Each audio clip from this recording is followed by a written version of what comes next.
Hello, everyone. I'd like to call to order the May 8th, 2019 meeting of the Chaska Planning Commission. Liz, could we have a roll call, please? Brass, Here. Cross. Here. Dalkey, Here. Lacey, Olson, Pfeiffer, Here. Seiler, Here. Bovee, Here. Urbanski, Here. and Chairperson Dalkey again. Here again. All right, next on the agenda is to adopt the agenda for tonight. 3.A, can I get a motion? I will move to adopt the agenda. I'll second. First by Commissioner Cross, second by Saylor. All in favor? Aye. Opposed?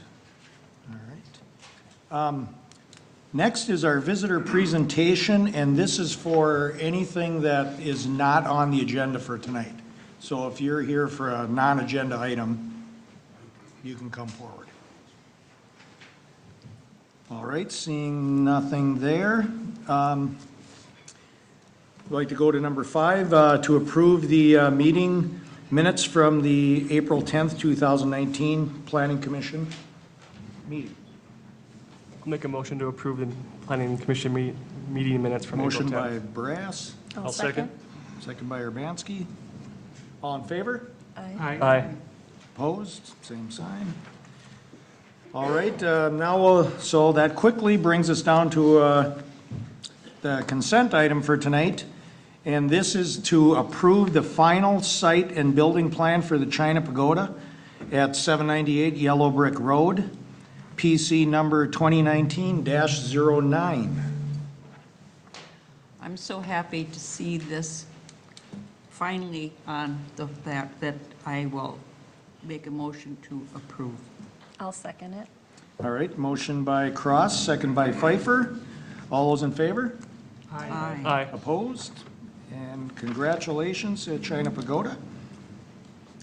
And now that brings us down to our action item for tonight, item 7A, to review the concept plan for market rate apartments and transitional housing at 401 Hickory Street, the Community Asset Development Group, PC number 2019-10. Thank you, Liz. It's all yours. All right. Thank you, members of the Planning Commission. We have a concept plan proposal in front of you tonight for the Hickory Street Apartments that's being proposed by the Community Asset Development Group. So to give you an understanding of where the subject site is located, it is highlighted in blue on this aerial photograph. We have included also the area that they're hoping to incorporate into their site that is city-owned in orange. So basically the surrounding areas of this subject site, we have the bus barn site that's basically to the northeast of the site, plus Hickory Street. We have some single-family residential to the south of the site. We have Chaska Boulevard and the total loss business, as well as some additional residential to the north of the site as well. And then also to point out, the flood channel does abut this piece of property on the south side. So in terms of a background and history of this proposal that's coming before you tonight, it does date back to 2017 in terms of when it first came through at the city level. So it was May 15th of 2017 at that city council meeting that this project was first introduced to the city, specifically at this 401 Hickory Street site. So at this meeting, the developer was seeking support from the city for the project so that they could apply for state funding for the project. At that meeting, the city advised, or the city council advised staff to draft a letter to be reviewed at their next meeting. So their next meeting occurred on June 5th of 2017, and that's where the draft letter was reviewed by the city council, and basically was opened up to the residents and other agencies to be a part of that overall discussion in terms of public comment. So there were support and concerns that were received from agencies and adjacent residents and residents of the community were overall received at this meeting. In general, the council did support this notion of homelessness and addressing it, but they did not see the site selection as a strong suit in terms of the proposal. They did want it to go through the necessary planning approvals in order for them to be okay and settle on the understanding that the site was appropriate for the use that they were proposing. And they also wanted more information to go off of to base their an approval of the letter of support. So the conclusion of that meeting did come to be that 2 voted for the project or for the letter of support, and 3 voted against providing a letter of support. So the motion did fail at that meeting. So that's where the discussion kind of ended, and we're looking at today where they have a concept plan application in with the city to review this proposal formally. The developer did conduct a neighborhood meeting as of last night at Crown of Glory Church. This was more of an informational session for people to attend and learn more about the project. Just giving a synopsis of that, about 30 to 35 people did show up to that meeting to learn more and voice their concerns for the project. So again, the request we're looking at tonight that the developer is requesting is a concept plan approval, specifically for the construction of a new market rate apartment totaling 26 units, as well as a transitional housing apartment totaling 16 units. So the transitional housing building is, again, catered more towards young adults facing homelessness and offering a housing solution for them to get away from that. So in terms of the overall land use that's being proposed for this specific site, it does not, or it's not consistent with our 2030 comprehensive plan, which currently guides it to be office. So that, again, will kind of be a basis of our discussion tonight on how to address this. To give you an overview of kind of the homeless component of this, so again, they're proposing a homeless transitional housing building as a part of this project. So a little bit of background on that given to us by the applicant is there are 63 individuals or youth between the ages of 18 and 29 that are considered homeless within the Carver County area, and that was as of January of 2019.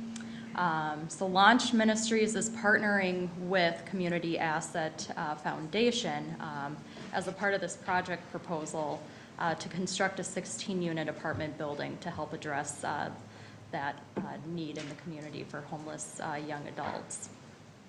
So they did put together a list of criteria that they would be basing the 16-unit building off of in terms of who they would be selecting to live within this facility. And that was based, again, on the age of the individual being between the ages of 18 and 29. They do have to be considered homeless currently and recommended by Launch Ministries. They have to be employed. They have to be a previous resident or employee within the Carver County area or attended school within the county. They have to continue to participate in the Launch case management project and other required programs through that agency. And then they also must maintain their employment in order for them to be able to live within this 16-unit facility. So in terms of the site and kind of the existing conditions that exist out there, so the total acreage that we're looking at tonight is 2.5 acres, and that would also include the 1 acre city-owned parcel that they hope to include into the project. So without it, it would be an 1.5 acre site. So currently the site does contain a single-family home and detached garage on the property. There are a scattering of trees along the northern and western perimeters of the site. There also exists 2 very large storm sewer pipes on the property. One comes across the front side abutting Hickory Street, which is a 54-inch pipe, and then a 60-inch pipe basically kind of splits the property from north to south there. And these are pipes that basically connect into that flood channel system. As well as that, so the flood channel system is controlled by the Army Corps of Engineers, so they do have specific regulations and requirements on exactly what happens in and around the flood channel area. We have engaged them in the discussion, however, we have not received any feedback or insight from them at this time in terms of what they're proposing for the project, but it will be important information, again, if this project continues to move forward. There are electric distribution facilities that exist within the city-owned area. So again, if this property or project continues to move forward, that will be an important piece for the applicant to highlight in coming plans in terms of how the site interacts with those pieces. So getting back to this discussion on our comprehensive plan. So our current plan, our 2030 plan, is the one that's in effect right now and guides the site for office. So I've included an excerpt of that comprehensive land use plan and an arrow pointing to the site right now. The city-owned parcel that they hope to include within the site is guided for open space. And has been for several years within our long-range plans. So the 2040 comp plan that they've referred to in their application is a plan that's currently undergoing a review process right now. Every city is within the update period where we have to update our comprehensive plan. So that happens every 10 years.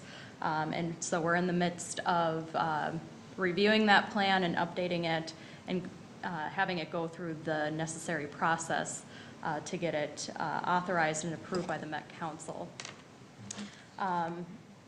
So that 2040 plan does show the site to be a downtown mixed use guidance. Again, the city-owned property is guided for open space, like the 2030 plan. So in terms of kind of where we're at in the process, so it was in November of 2018 that you approved the draft of the land use comprehensive plan or overall comprehensive plan, and for it to be sent out for its 6-month review that's required by the comp plan update process. So when it gets authorized for that 6-month review, it gets sent to adjacent communities and agencies for them to review that. So we're still in that 6-month comment period, review period for adjacent communities, and that will close on May 31st. So at the end of this month is when that comment period will end.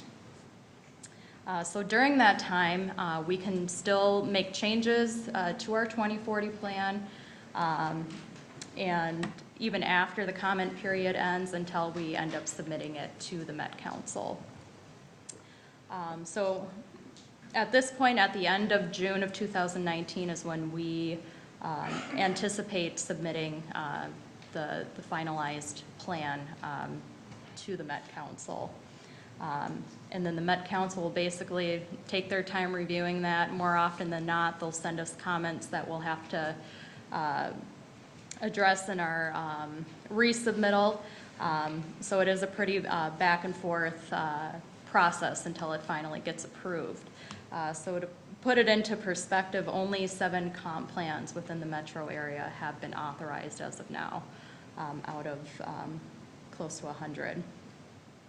So even during that time, they will not accept any comp plan amendments to the 2030 plan during this update period. So really, it's moving forward with the 2040 plan in terms of changes to that plan. So no comp plan amendments are allowed on the 2030 plan during this update period. So getting back to the city-owned land that they're hoping to incorporate into their site plan. So again, it's guided for open space in our 2030 plan, also in our 2040 plan. And it is the applicants or developers' desire to incorporate that portion into their site to really maximize their site. So it brings up that question of whether or not the city is amenable to such a transaction. So one of the discussion points tonight will be around whether or not you feel that's an appropriate request and thing that you would like to authorize a part of this overall project. Would also like to kind of further mention that the area that's owned by the city does need to be further evaluated in terms of its overall buildability. And of course, information that we don't have at the concept level, but we'll certainly need moving forward again if the city is amenable to incorporating this into the overall site. But looking at the delineations of wooded steep slopes, where the storm sewer and power lines fall within the project proposal area, and where the building setback line falls from Chaska Boulevard. So making sure all those components are being looked at and addressed, again, if we decide to move forward with incorporating it into the project site area. The applicant has indicated that they do have an alternate site plan layout, given the fact that the city-owned land is not incorporated into their site plan project. And then another big topic tonight in terms of the overall comp plan is looking at this notion of downtown mixed use versus office guidance. So like I said before, our current comp plan, the 2030 comp plan, guides this area for office. Our 2040 plan guides it for downtown mixed use. And when we talk about downtown mixed use, again, it's one of those land use designations that's still being further refined within our overall comprehensive plan, but it does allow for a variety of uses, including commercial, office, civic, park, and residential uses within that. And then getting back specifically to this 401 Hickory Street site, so it has been guided a variety of uses over the years that I'd like to point out. So in our 2020 comp plan, it was guided as industrial. In our current comp plan and our downtown master plan, it's guided as office. And then our 2040 comp plan update is guiding it for downtown mixed use. So again, getting back to the questions that, or the bullet points that we really want kind of the discussion to form around, is looking at, what land use designation seems to be appropriate for this site, given its context, given the fact that it's a gateway parcel into downtown. So looking at whether downtown mixed use or office seem to be the appropriate land use designation out there, or is it something different to kind of capture the intent for that gateway area? And then secondly, are we amenable to incorporating a piece of our land into the overall project area? And if so, are we amenable to updating our 2040 comp plan or changing our 2040 comp plan to accommodate that request from you? Another big item of discussion is the overall site selection for the proposed use tonight. So getting back to the 2017 City Council meetings, one of the items brought up was whether or not the site was an appropriate site selected for this type of use. They were given the recommendation to look into other sites before landing on this 401 Hickory Street site. Given at that time they were looking at our 2030 plan and recognizing that office is not consistent with their proposed use of residential. So again, they desired that the applicant and developer look into other sites to explore before concluding with the 401 Hickory Street site. They did select this site intentionally due to the fact that it's close to downtown. There's a lot of amenities in downtown that the recipients or residents could take advantage of, so they saw that as a positive. Another notion is their launch ministries office is also in downtown and would be in close proximity to this building that they're managing.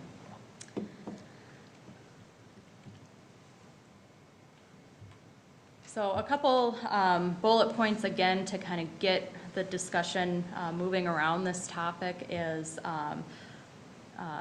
discussing whether or not the proposed site at 401 Hickory Street is an appropriate site for the proposed use tonight.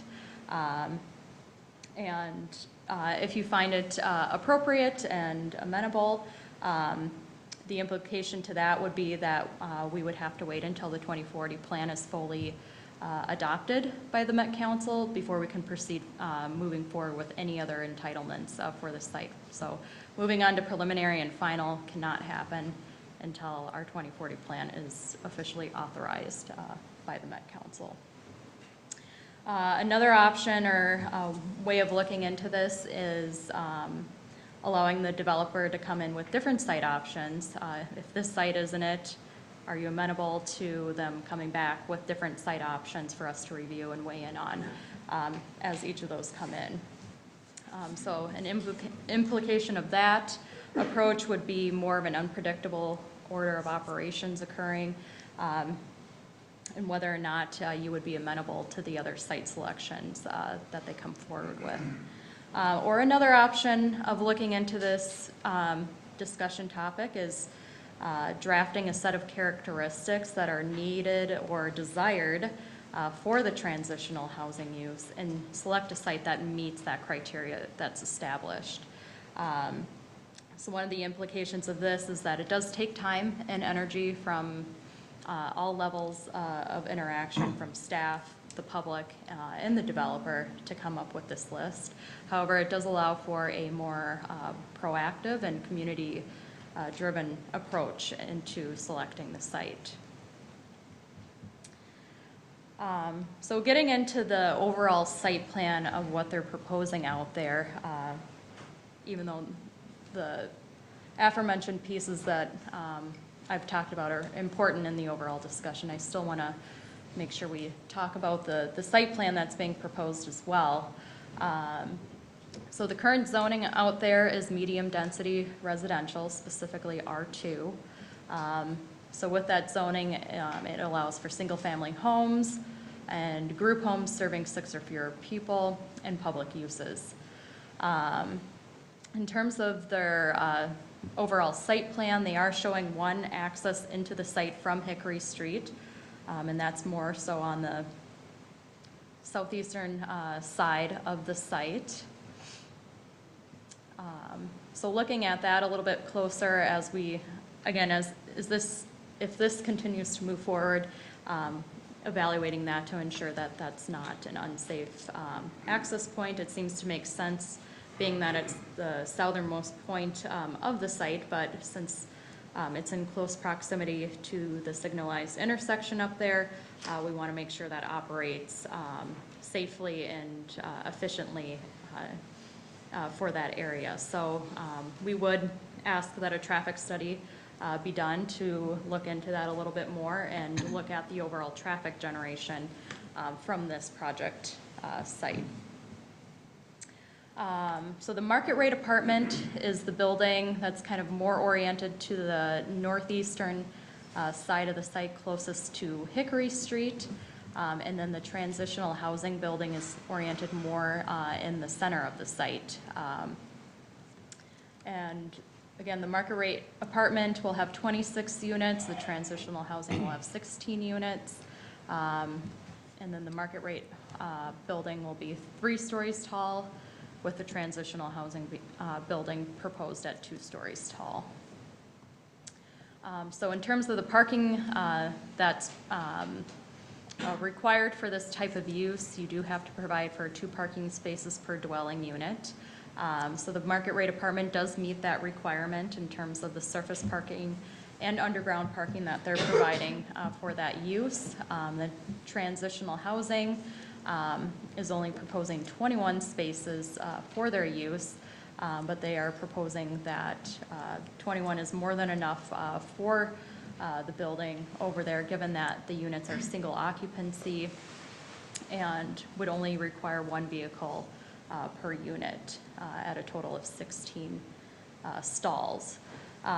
So in any event that there's a request to deviate or ask for something a little less than what's required by code, we always ask for a parking summary at the preliminary level to really analyze that to see if that's even a feasible option. And so again, that's something that we'll need further information on as if this project continues to move forward. Another item of note is since the parking lots do share some shared driveways in between the sites, there was a recommendation to remove the northerly driveway connection between the market rate apartments and transitional housing, as it doesn't seem like a necessary connection needed between the two sites. Because again, these will very much operate as separate sites. We'll still need further information on that in terms of how they interact together. So that's something that we'll be asking for as a condition of approval, again, if this project is approved and moves forward.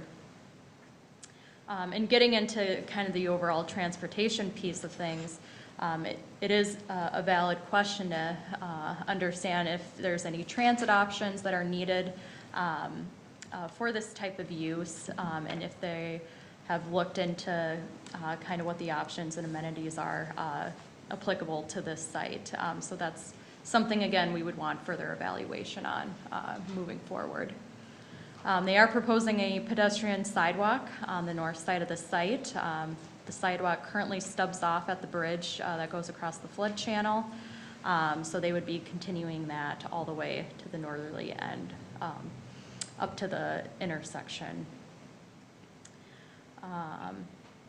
Because this is a multifamily proposed project, there is a requirement to provide a certain amount of usable open space, usually on the exterior in the form of patios, barbecue areas, fire pits, rooftop terraces has always been a favorable recommendation to really again, provide an area that will engage the residents and provide a place for them to use and amenitize on the site. So they'll need to show how they meet that, again, in the preliminary submittal. And then, since there are areas of trees on the site, we would want them to look into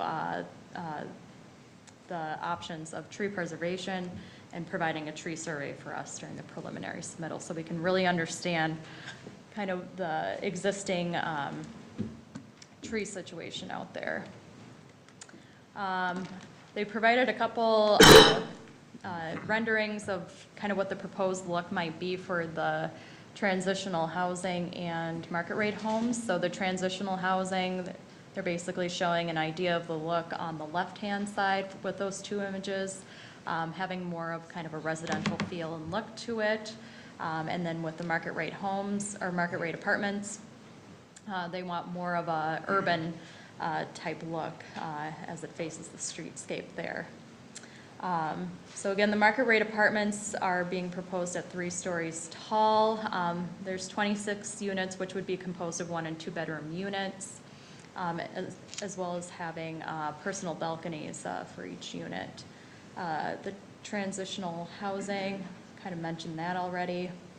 And then in terms of materials out there, it'll probably be a mix of glass, stone, lap siding, and brick. Again, they haven't quite finalized that, but either way, they have to meet our multifamily residential ordinance in terms of Class 1 materials, as well as meeting that 360-degree architecture component as well, given the high visibility of the site. And then also looking at how both these buildings really interact and are compatible with each other in terms of their overall look. But also, how do they fit into downtown Chaska? Again, being that this is a gateway site into downtown, the overall look of this site is very important in terms of providing a nice positive image for the gateway of downtown. I've included a couple floor plans of the transitional housing project that they've provided if we need to refer back to that for any reason. So I just want to reiterate, again, the discussion topics tonight for you guys to go off of. So with the comprehensive plan, looking at the overall land use for this site and what seems to be the most appropriate, or what are your personal, or not necessarily personal, what are your overall feelings with what the land use should be over there. And then kind of understanding, again, that this is a gateway into downtown and what seems to make sense to fit into that significance or significant site into downtown. And then again, looking at whether or not the city seems amenable to incorporating a portion of our land into the overall site, and what your feelings are on that. And then looking back at the overall site selection, for the 401 Hickory Street, do you feel that this site is appropriate for the proposed use? If it is or is not, then we'll have to make sure that our updates to the 2040 plan reflect the discussion that happens tonight with you as well as with City Council. Again, kind of reiterating the fact that this is a gateway site, and is the proposed use appropriate for the gateway site. And then thirdly, should additional voices and sites be explored related to this type of use? If so, you're basically requesting the City Council to further explore this question by starting a community dialogue, addressing the desired locational criteria for the transitional housing use within the community. So I really want to, I'll go back to this slide, but want to lay out the two options that you basically have tonight, kind of given what your discussion revolves around. So you do have two options. You can recommend denial of the concept plan based on the finding that it does not meet our 2030 comprehensive plan guidance for this piece of property. So if you choose to go down this route, then we will have to reevaluate or look at our 2040 comprehensive plan guidance for this parcel. The other option is to recommend approval of the concept plan based on the conditions that I've laid out in the staff report. So if you choose to go down this route, then future applications and future process and planning cannot be accepted until the 2040 plan is formally adopted by the Med Council and shows the site eligible for multifamily residential use. So getting back to these topics, I do want to leave it here. I'm happy to answer any questions. The developer is in the audience as well to help answer questions. So. Do we have any indication when the 2040 comp plan would be? Any feedback from that? On when it would be authorized? Yeah. It could be later this year even, so fall. We don't have a timeline. It's very unpredictable, especially since we haven't submitted it yet. Yeah. More often than not, we're gonna get comments back that we need to address, which will, again, put on another month of review from the Met Council. So it could be as late as this year, end of this year, that it could get formally authorized. Excuse me. If we went forward with this, then this also has to be rezoned as well, correct? Yes, it does. Yep.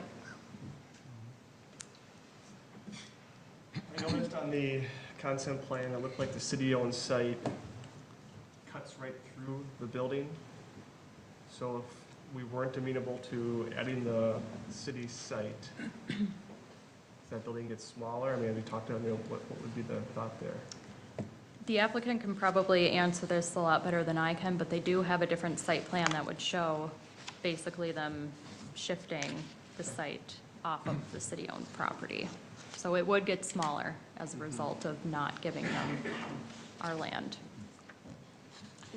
Is that the 20 units? I saw somewhere.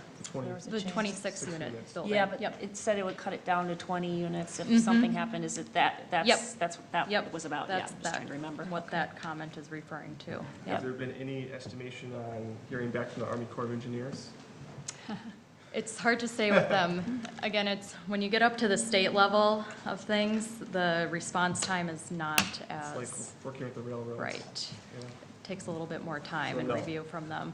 Yeah, and could one of the conclusions from the Army Corps of Engineers be that these plans don't work because of the buildings on top of the, It could be, yep. so that would be discovered during the preliminary plan if this was approved? Right, I mean, even if they were to move forward with a preliminary plan, we would have to have that addressed at the time that they were to submit a preliminary plan with us. Yep. Does the city have a history of selling property to developers or partnering with developers?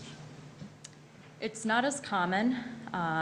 I guess from my history here, we don't, We do it. we do it. Yeah, if we have excess property, I mean, we don't have purpose for it, then yes, we would entertain getting rid, or we'd want to see it be put back into the tax roll. Good. If we don't have a valid purpose for it, you know, sometimes that purpose might not be immediate or something, which would cause us to pause or want to keep it. But if we have a parcel that we own or something, yeah, we've done that.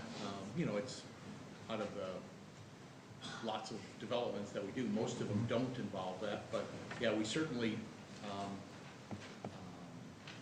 discharge excess property when we have it and we know that we don't need it anymore for anything. But that's one of the pieces that would need to be discovered, you know, with that as well as saying, Okay. is there enough encumbrances that we wanted or not, or is there a public purpose that isn't being currently used or articulated on the site? And so some are much easier than others. You know, where it's very clear. Actually, you'll see one next month. That's Okay. pretty clear. And but that does happen. Okay. And then a follow-up to that, with that acre site that the city owns currently, that the electric utility crosses on that. There- Correct. The easement there. Yeah, we would retain an easement if we were to declare that excess, we would retain an easement where our utilities are. Those utilities, would they have to be moved, or would they be? At this stage, we don't have the information on that. We just wanted to note that there's electric utilities in the area, and that is something, as if you were to move forward with it, that you need to address. You need to acknowledge it, and as you develop the plans, look at that closer and determine, is there an impact to that or not? At this stage of the concept plan, we're just trying to identify, at least in terms of that, identify issues that the applicant will need to address if they were to move forward. And one would be identifying exactly what storm sewer implications, the Corps of Engineer implications, the electrical distribution pieces, you know, because both of those functions have to continue to occur. But what are the restrictions on that? And then their site plans would need to accommodate that.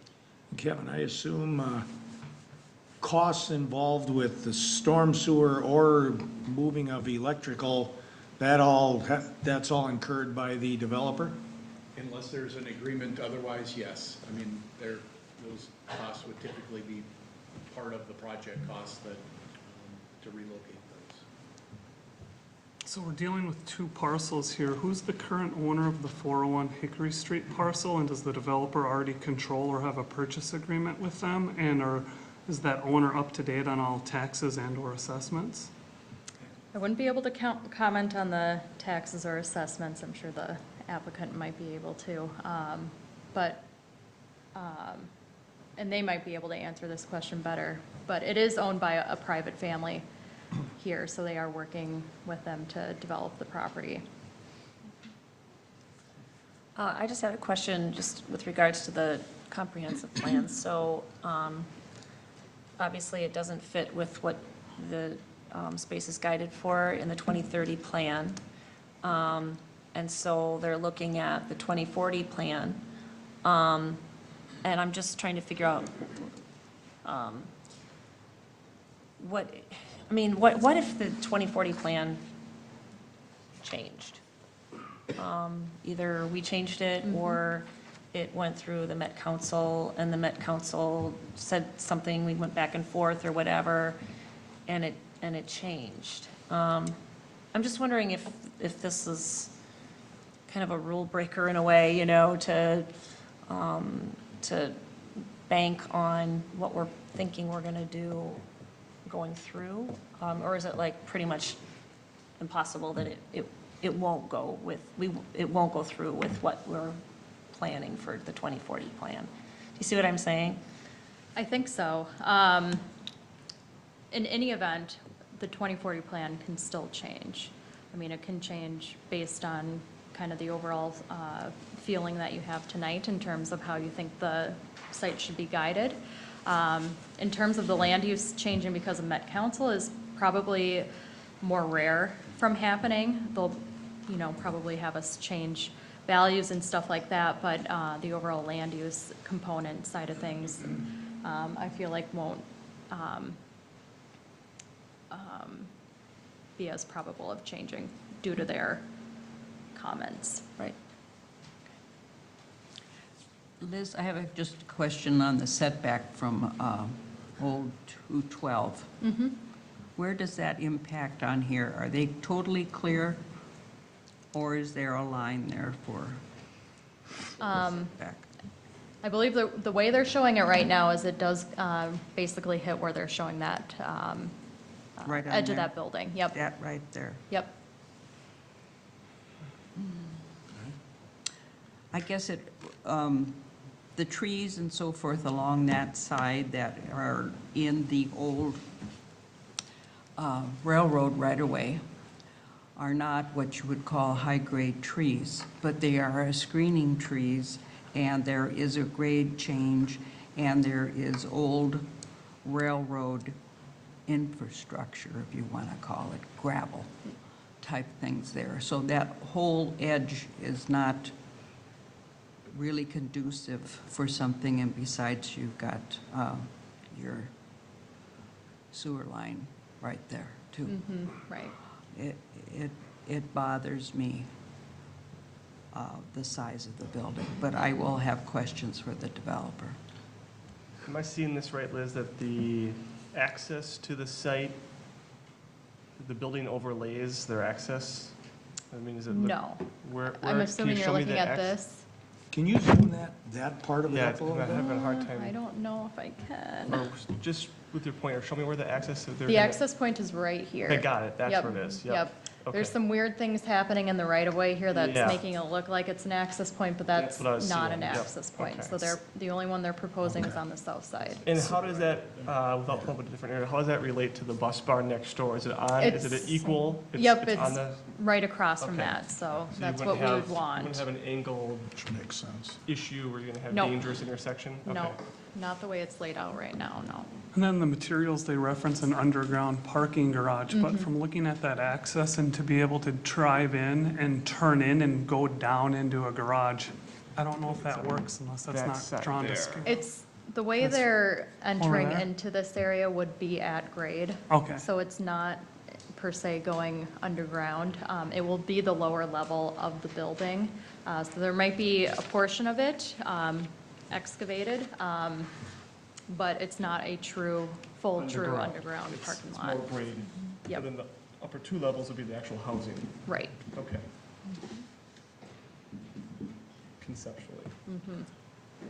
Anything else for Liz?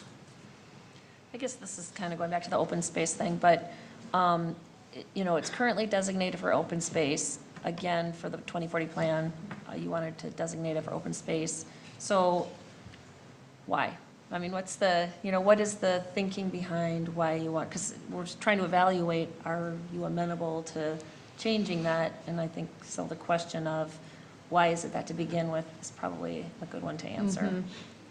And more often than not, when there's areas that are designated as open space in our comp plan, they're basically areas that we want maintained as a buffer or kept in its natural state. So with this, I would say it's probably the same predicament. I mean, it's virtually unusable. Correct, that was. I mean, you can't. Okay. Okay, if that's it for Liz, I would invite the developers to come up and tell everyone who you are, sir, and where you live, and I'm Dave Picorni. I'm with Community Asset Development Group. I live at 1110 Yellow Brick Road. So I'm going to go back and kind of give you a little bit of the history of the site and kind of what we've been working on. So this similar project was discussed on this site 2 years ago. At that time, we were talking about building a 26-unit single building that was going to be focused on tenants coming out of homelessness, included potential some service areas and a potential overnight drop-in center. At that time, that actually never came to the Planning Commission. That only went to the City Council because it was, we were seeking a letter of support. The council at that time came back and said a number of things. They said, one, we want you to go through the normal planning process, which would have been a concept plan approval. Secondly, we want you to look at some other potential sites. Third, we want you to better define how you're going to provide service to the people coming out of homeless. And they didn't like the idea of combining housing with overnight drop-in center. Okay. First, let me say what we're talking about tonight in the 16-unit building is not transitional housing. At least not, because that's a very definitive term in the housing area. And transitional housing means that you are limited how long you can live there. That's not what this is. This is an apartment building. People can live there really as long as they want, but there are people that, the 16-unit building is for people that would be coming out of homeless. There would be a reduced rent, but there wouldn't be a criteria that said you have to move out after a certain time. And I would actually encourage you to think of these as two apartment buildings. And then think about who the tenants are, completely separate. From a land use planning, I'd suggest you don't need it, it's two buildings.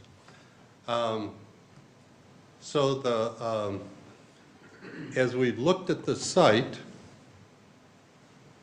I guess I could do it. Liz, did you have the survey? Was one of them?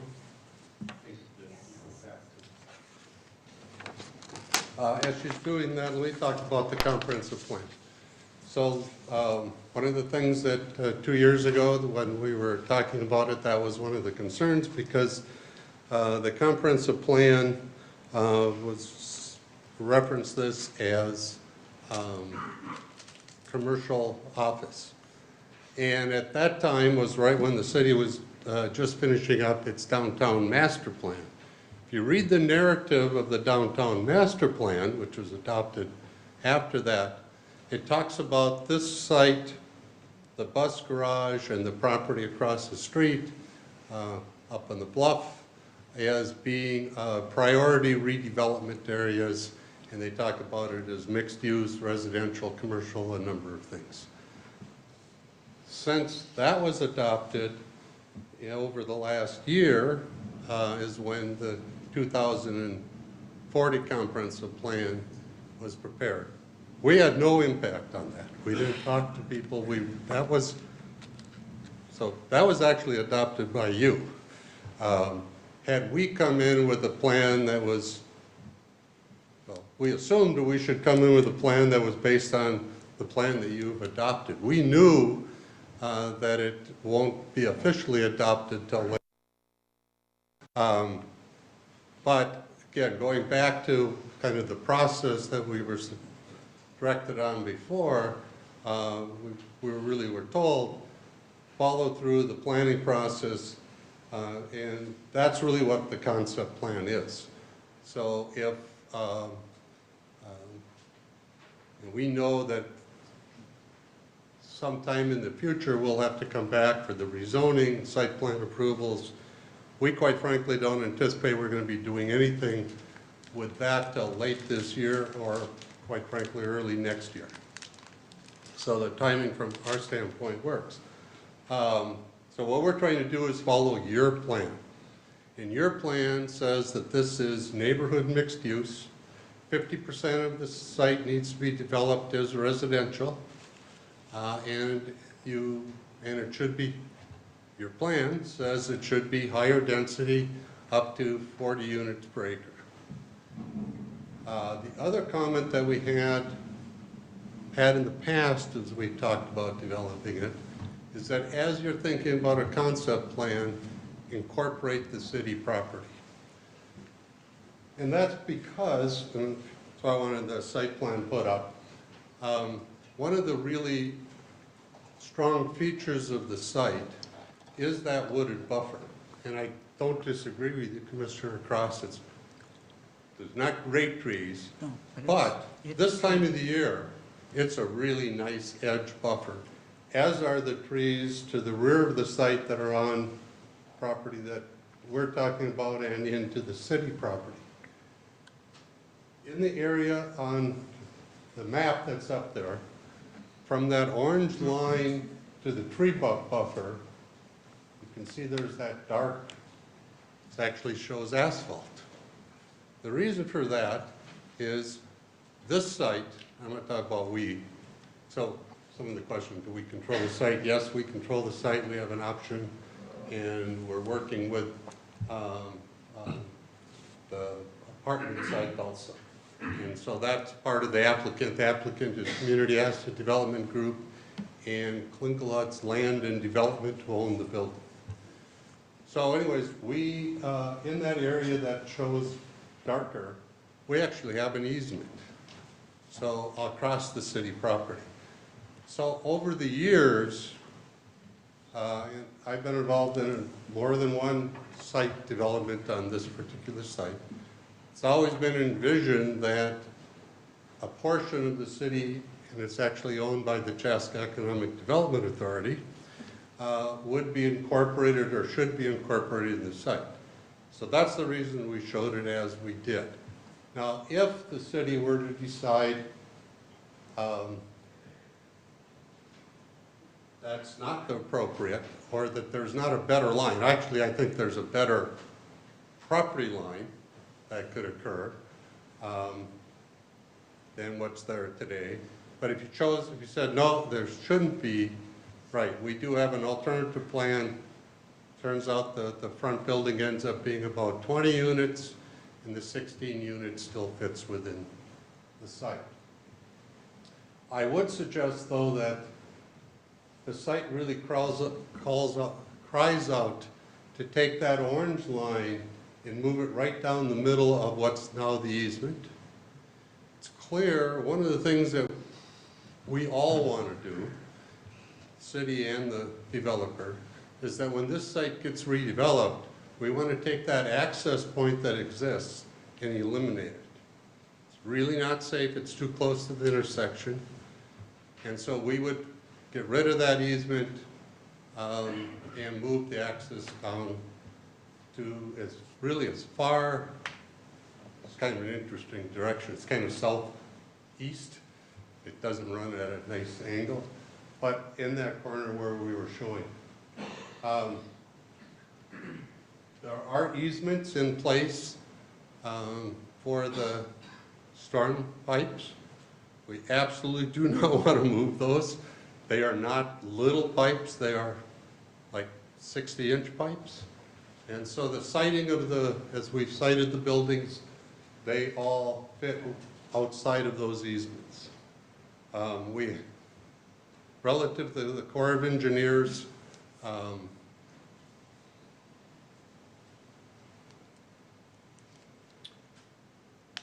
so I am well aware of what the agreement is with the Corps of Engineers. And basically it says that once these facilities are built, the city is responsible for maintaining and enforcing the easements. And so you can't build within the easements, you can't disrupt the structures, but it's the city's responsibility, much as it is with the dikes. So, again, if there are conditions we have to comply with the Corps, we will. I'm nearly certain that there aren't those conditions. So the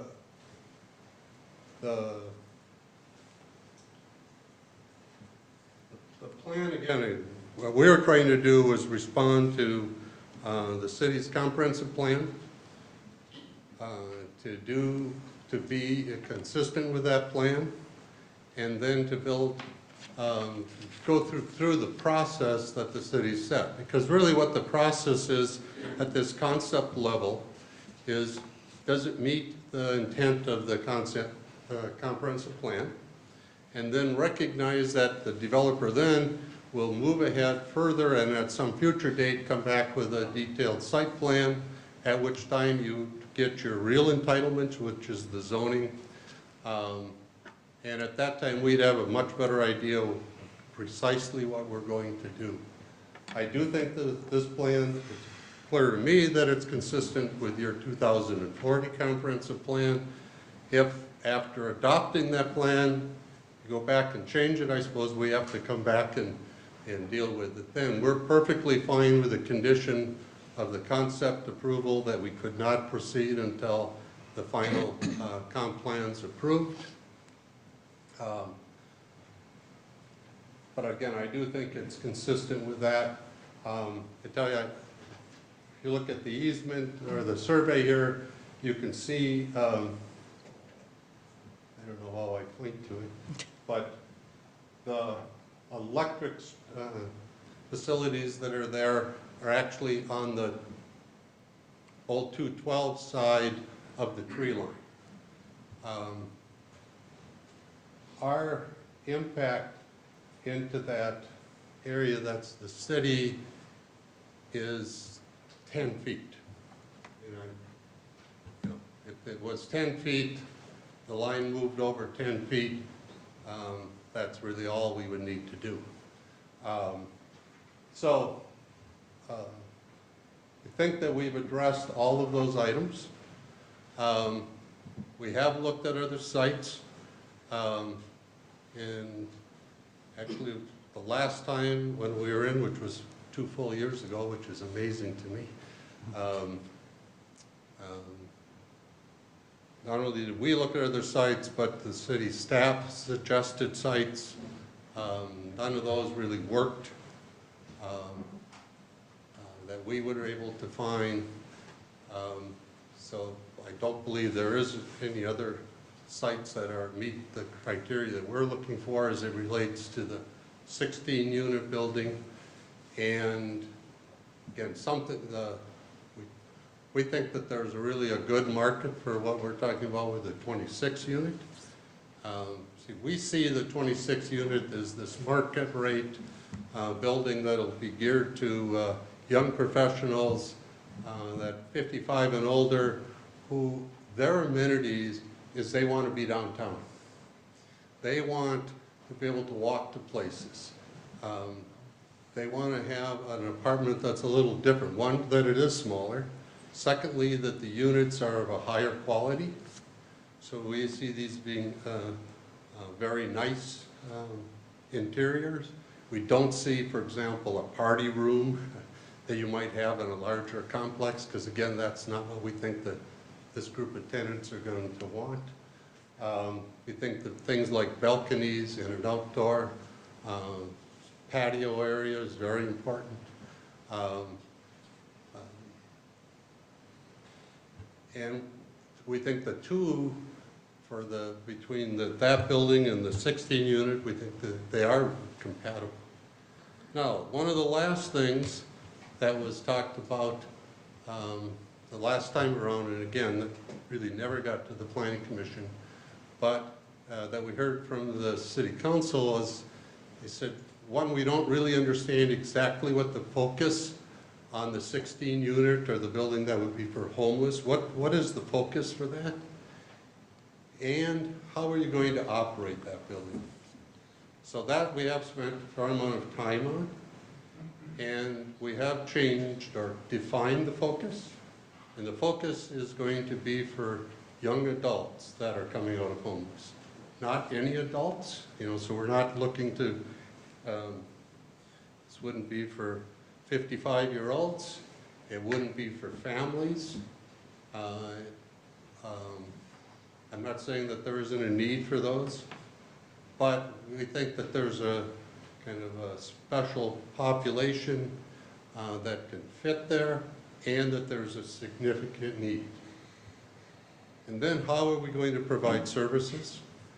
So we see this to be done in partnership with Launch Ministries. Launch has been around the community for 10 years. And Corey is here to talk about Launch if you want to hear from that detail. But they are the youth service provider, young adults, provider for the community. About last December, we partnered with them and acquired a building downtown Chaska for their service center, their drop-in center where they do counseling. So when this building's up, the residents, one of the unique conditions of their lease is that they will have a clause in the lease that they're required to participate in the counseling and case management that's done through Launch. And if they fail to comply with requirements that come through that case management, they would be eligible for eviction. And then we've been meeting with Carver County Social Services, and then there's another set of services that people that are coming out of homeless, and again, it doesn't matter if they're living in the 16-unit building or the 26-unit building or in the house next to me, they often need other services, job services, potentially mental health services, maybe addiction services. Those would be provided through Carver County based on the case management services that are provided by Launch. So again, really this is the first step in probably a year process to be able to begin. And I would urge you to focus on, is this land use of 2 apartment buildings on the site appropriate based on your current plans? And if it is, then we'll proceed with kind of the rest of the process of identifying a number of the issues that are going to be focused on the site for any redevelopment. Somebody asked also, there was a detailed question, Susan, you asked about setbacks. So yes, our intent is to comply with the 125-foot setback from the center line. I do think it's a little interesting. This will be, I think, the only building that complies with that 125 setback. The buildings across the street don't, and as you move down, they all get closer. But because of how it's really that tree line to us that we think is important to preserve. Other questions? I do have questions. Who's going to own the buildings? That's my question too. So when you're asking about which building, Both. Who's going to own both? I mean, Yeah, how's the is it separate or what? How is okay, the so ownership they are structure? 2 separate parcels. There'll be 2 separate owners. I can't tell you today who the owner of the 26-unit apartment building is. Once we get the site plan done, we'll be out working on marketing the ownership. The plan is that the DDK Construction would be the contractor. It's possible they would own it. The representative of DDK is here. I think it's probably unlikely they will be the end owner. It would be more of an investor. The second building, the 16-unit building, will be owned by the Community Asset Foundation, which is a local nonprofit that we do some work for. They've been around for 7 years. They own about $15 million worth of buildings that they own and operate. They're senior buildings, kind of around the state of Minnesota. And do they handle their own property management as well? On this building, we will not be, we will be having a professional project manager, and we're working through who that would be. We're looking to identify a property manager that has experience not just in managing market rate projects, but more of the affordable, some of the subsidized apartments, because there's a little different set of criteria that they need to understand. We haven't identified exactly who that'll be, but there will be a project manager. So what you're essentially looking to do is build the market rate apartments, have the homeless transitional housing, 16 units, share 2 separate parcels, 2 separate tax IDs, 2 separate owners, share parking, have cross-access agreements, all, pretty much have all shared amenities as if it's one site, but it's 2 separate ownership groups. Exactly. And on the 16 units, are they, I can't recall, I have to read back, are they all one bedroom, 1 units, or are they So the design is that they're all efficiencies. all efficiencies? I don't know if she had the plan up there, but yes, so they're a 1 room Yep, with a kitchen. Actually, I guess they have 2 rooms because there's a bathroom. yep, Bathroom, shower space, a kitchen area, combined living and bedroom area. It's traditional, what we used to do is efficiencies. And that's why, again, we think 16 parking spaces is more than adequate. Actually, 21, we have 21 for 16 units, because at most, there'd be 1 car per unit. Now, will there be guests? Yes, that's why we have more. In reality, though, as we, with people who are coming out of homeless, not everyone will own a car. Probably the ones that own cars are the ones that are sleeping in their cars today.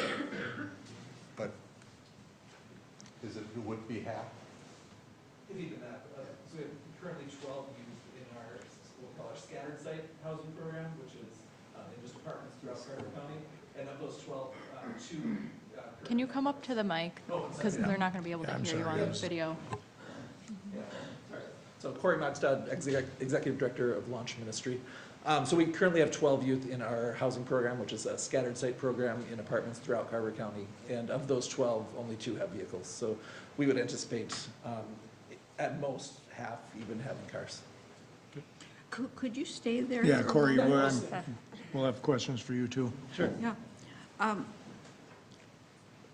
In the homeless area, very frequently, young people will flop in their friends, their car, their whatever, and so forth.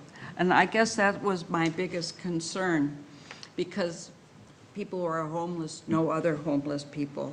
And it was a concern that this place could become extra in there. And Yeah. and right now, the way it's designed, there's 3 chairs at the food bar. Right. No, I think that's an excellent point, because one of the traits of youth experiencing homelessness is kind of loyalty towards their friends, and when somebody helps you out, you want to help them out. And that's where it becomes really important that we hire an excellent property management company. Part of those leases, just like any other lease, will include a guest policy that says how many nights can you be there. The property management will be on site. We'll have a full-time case manager assigned to this property that will also be on site all the time. And so those are the kind of things that in our current program that we watch out for, and we really work hard with our current residents to make sure that you don't do the kinds of things like have guests that are there too often, those kinds of things that can really affect your housing. Because maintaining housing is the most important piece for moving successfully into like a successful adulthood. Thank you. Will the units be furnished? So, yes, so again, you're talking about the 16-unit Yes, building? sorry. Yes, the 16-unit building, our plan, we're, well, it's Love Inc. Through their furniture, they're part of our partnership. The plan is, somebody moves into one of the 16 units, it'll be furnished, and as they move out, they can take the furniture. Okay. Because again, as they're moving in, typically, they might come with a sleeping bag and an air mattress, and if we're going to truly have them someday move out of this facility, we want them to move in and with some respect that it's their home. Now, again, on the 16 unit, one of our commitments as, because our group and our foundation will be the owner, we want to build it so that people end up going there at the open house saying, oh, this is way too nice. Because by two reasons. One is it creates a respect that this is home. And secondly, quite honestly, it's a lot easier to manage it and keep it at a high quality if you start off at a high quality.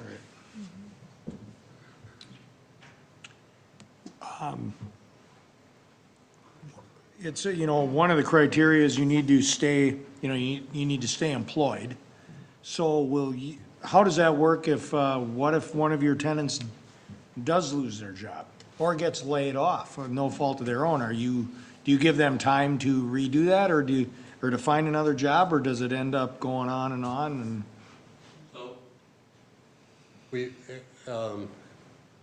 So everybody is required to be employed or have income.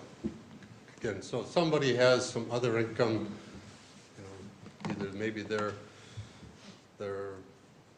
they might have some, well, they have other income, Might have okay? Social Security, for They might have example, Social or- Security, right. But if they lose their job, one, they're gonna have to pay rent. So this is it's not a subsidized Section 8 kind of a place. We have set rent, the target rent is $475 a month. And if they can't pay rents, obviously they're gonna have to move out. But in our case, we're saying that even if you lose your job, now you've violated your case management criteria. And violation of a case management criteria would be grounds for eviction. So it'll be part of our property management and whole management of the facility. So I had a There will question. be, just let me speak to that as well, because our case management, of course, we want to see our youth succeed. And so there will be processes for that, for how long of a period can we go. Our case managers are excellent at working with great partnership with the Workforce Center, who comes to our drop-in center 2 to 3 times a month. And so we anticipate that even in those scenarios, our focus is to work with the youth to make sure that they regain employment very quickly. So will there be times when that happens? Yes, and on a case-by-case basis, we'll have to look at that and see how long do we let it go. If they're continuing to work their process and they're applying for jobs, then they're working with the Workforce Center and they're doing a lot of those things, we'll probably have more flexibility. If they're not really trying to keep maintaining employment, not doing the things that would comply with their case management, then there will be less flexibility. So I was gonna ask about, how is it paid for? So you're saying there's no subsidy on these apartments or these efficiencies. It's $475 a month roughly is what you're predicting. And that covers, and that pays for itself, and that taxes too? I mean, it seems really low. I guess for the Yeah, foundation. so I'll just tell you company. today, the average efficiency units, there are very few of them in Carver County, but there are some, average efficiency units in the $9,000 to $1,000 a month. So, no, you couldn't build this building and operate it at 475.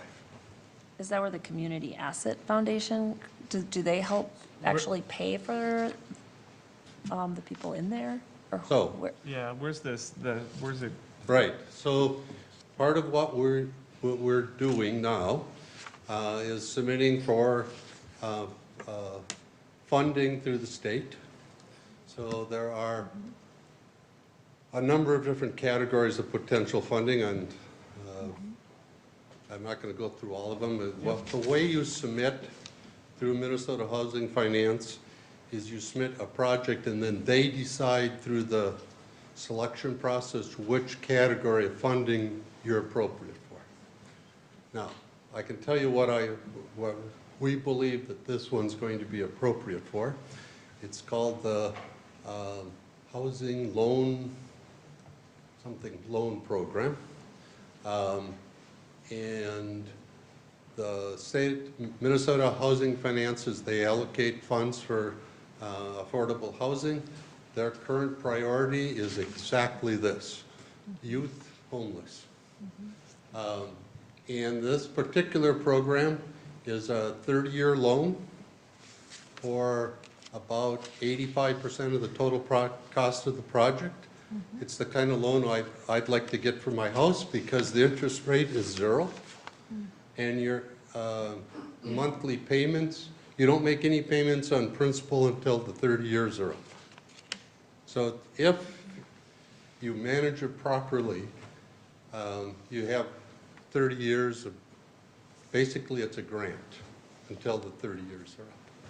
So then there is some equity that's required, and the foundation, and when we submit, which we would do here in early June, we have to show that we have equity to cover our share of the project, which we have. And then we also have to show that if there are operating losses during the first 15 years, that we have a funding source for those, and we have to set aside money for the first 5 years. So yes, you do actually have an operating loss. We would be fine if we didn't have to hire Corey. That's probably that's kind of the unique operating expense, is having a full-time case manager. So it's not directly subsidized, but there is this one, the state has this loan, but it's not like they subsidize the tenants. So it's a grant with Well, basically it can convert into a grant if you manage it based on their. and it's a criteria. balloon at the end, essentially, you owe it all at the end? No, at the end of the time, Yeah, if you're continuing to operate it based on their criteria, then they waive the principal. So it Okay. can be, that's why I'm saying it's effectively a grant. yeah. And you don't see any marketability problems with the high end, as you described it, 55 plus, professional downtown, nice finishes inside, like high end, sharing the site with this right on, facing each other, like marketability? I guess like one of my concerns would be you build the development and you have problems filling it, it sits half vacant, people don't want to rent it, you don't want to pay top dollar, and you have something, with the other site right next door. Well, again, we're kind of not fully into that process yet because we're not out marketing, selling the second site. Yeah. I can tell you that there's not a lot of experience of this kind of project next to a market rate. Right. There's a lot of experience of having subsidized apartments next to market rate. Both do fine, no impact. I mean, I would challenge people in Chaska to go out and identify which of the apartments in Chaska are subsidized and which are not, because they are mixed. And it's a very conscious decision in the process. I can tell you there's one similar project that that's in Edina. That's next to a high-end condo. You know, I don't know if people in the condo prices have been going down, but that's where it was located. Couple questions for you, just so I can understand this a little bit better. This would be designed for somebody who, through hardship or whatever, has been homeless in the past, is now working at probably a minimum wage job, and it gives them a lifeline, basically, correct? Correct. Okay. And then, if this were to go through, do you see both of these buildings being built simultaneously, or would there be a gap in between them? Mike, do you think you're going to build this next spring? I mean, there's a lot of logic in building them at the same time. I could tell you, well, from a normal developer standpoint, it's really hard to go and find investors and builders until you can say, well, here's the site, this is what you can put on the site. That's the reason for the concept plan, right? So, personally, I'm pretty confident that they'll both get built at the same time, but, you know, it's like two single-family home sites. I can't tell you they're both going to get built. Yeah. And if we are not successful in obtaining the state funding, it would delay the 16-unit building.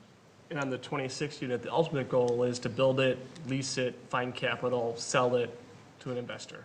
Exactly. Corey, it was stated that the tenants in the transitional, in the 16-unit building need to be Carver County residents or Chaska residents? Carver County residents, yes. As of yesterday, when we looked at the list, I think, what was the number we said yesterday, 67? There were 67 youth that would fit that criteria in Carver County on the waiting list right now. And how many of those are immediately in the Chaska area? That's really hard to differentiate. When we do the housing assessments, which is part of what Launch Ministry does, we're the youth assessor for Carver and Scott County, where we do this assessment process that puts them on waiting lists that gives them access to housing programs metro-wide. The city that you're from is not part of that questionnaire, so they only list county, like. Gotcha. And so that's really hard to say. I would say just anecdotally, when I look at who comes and accesses our drop-in center, roughly, so last year we had 302 different young people that accessed our drop-in center in Chaska, and roughly 30% of those would consider like Chaska, Chenhassen, kind of part of their home base. And roughly 65 to 70% would be from Carver County. All right. When you say 302, is that young people? 302 unique individual young people, yes. All under the age of 29, like we're talking? Correct, Oh. yep. By the way, the 67 are 18 to 24-year-olds. 24-year-olds who have come forward and been identified as homeless. So that means there's more. Yeah, those are just the ones that, it is a rather extensive process to, the assessment takes an hour, you have to get to our drop-in center to do it, and so we always anticipate that there's at least 2 to 3 times more that are out there than the ones that we're counting. Now, how long do your studies tell you people would be occupying these? And are you giving them a gentle shove at 29, or are they out at 29? Yeah, no, that's a really good question. So our policy in our current housing program, so we're contracted with Carver County to serve 18 to 25-year-olds in our current scattered site model. And our policy is that we don't like age them out of the program. If they continue to need services, we continue to provide those services. And so there is a theoretical possibility that if somebody decides to stay in the studio apartment for longer, they might end up older than that. We don't anticipate that being the case, and we're really prioritizing those 18 to 24-year-olds. And so for somebody to get to 30, 31 years old would mean they'd be staying in a pretty small apartment for 7 years, which is pretty unlikely. And how does this work with fair housing laws? I mean, are you specifically going for one, how do you deny someone else versus we can only accept these people versus not these people with the whole fair housing laws? Yeah, did you want to speak to that? So as it relates to so Could be Well, age or. the set of criteria that we laid out, We- Like age, you know, it's interesting, you can age, discriminate gender. based on age. I know well, all, you know, there's it's lots. illegal to discriminate, you can't Yeah. discriminate, well, you couldn't discriminate against me, because I'm over 55, but no, you can't, so there,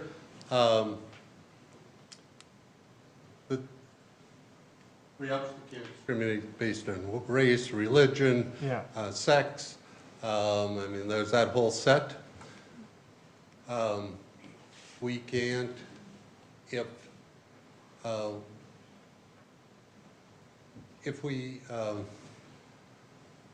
So I'm curious, like. I'd the- love to the someday to be able to mandate- say to you, we couldn't fill the units, okay? That would be a home run on the project. Yeah,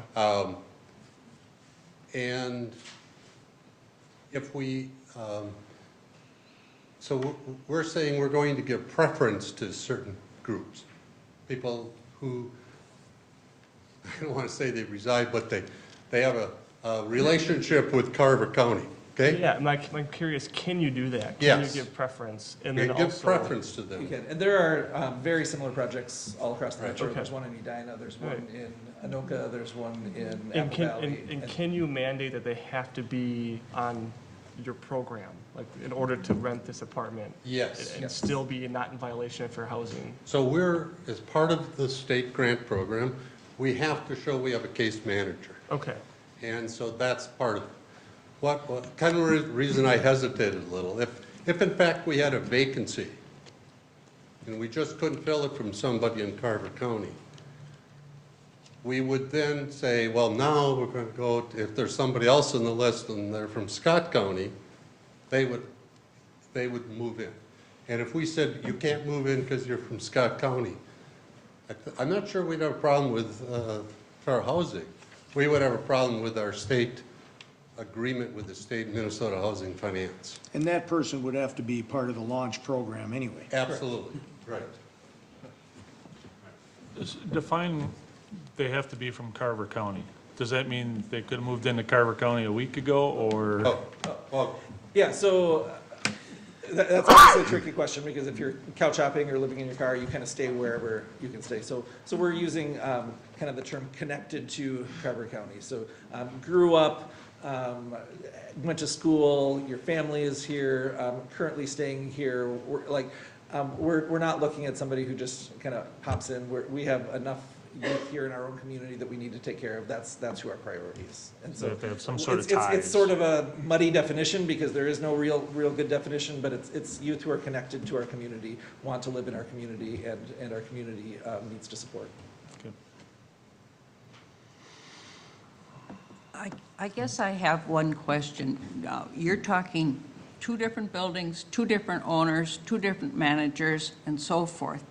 But some part of me questions, are some of the people from the 16 unit, are they going to graduate into the apartment building with some type of subsidiary? I mean, some type of Subsidy. subsidy. Sorry So, about that. so I can speak to that. So none of the subsidy programs that are out there would be able to afford the rents that are planned for the higher program. So if they were able to graduate to that apartment, we'd consider it a massive success, because Great. now they can afford $1,200 to $1,600 a month rent. Okay. That's, and so you plan to maintain ownership of this 16 units? Is that the Well deal? done. You're, yes. The foundation. The foundation. And that's a stipulation of the funding mechanism then? That's a great question. I do believe the foundation could sell, but if anybody bought it, they would have to buy it with all the same criteria, which would mean you have to subsidize it. Or if you didn't comply, somebody could, could buy it and convert it just to a regular apartment, but then they would, the debt, the 80% debt, so 1.8 million would become due. Yeah, the state part, So grant part. that's just not going to happen. So once you do as a nonprofit, once you do become an owner of this, you become an owner for the 30 years. And so the ownership of this, again, will be owned by the Community Asset Foundation. It'll get set up as a separate LLC. That will be a separate nonprofit. And again, we haven't fully formalized this with our board, but the discussion we've had is that board, then this new board, which would be subsidiary to the foundation, would be community members. We think it's very important that this be a community project. To close. By the way, all the members of our board are community members today. If I told you the names, you'd probably know them all. Just to totally close the loop on that then, if you would not get the state funding, is this a dead project? If we didn't get funding and this funding, I expect we would seek funding again the next year. But it'd be put on hold. Like the Yeah, project we won't, won't move no, forward with the funding. so we control the site. Yeah. We would hold on to the site and do it again next year. Now, could it someday then not be this? Could be, and then they'd have to come back and get their approvals on. I mean, somebody could build this, I doubt it, that somebody would build as a 16 unit of efficiencies, but they could, and just be a market rate efficiencies. So within your purchase agreement, you control the site indefinitely, even if you don't get funding? I would think maybe the owner might want to explore a different option if it doesn't work this go-around, instead of holding, if there was another option on the table for that site.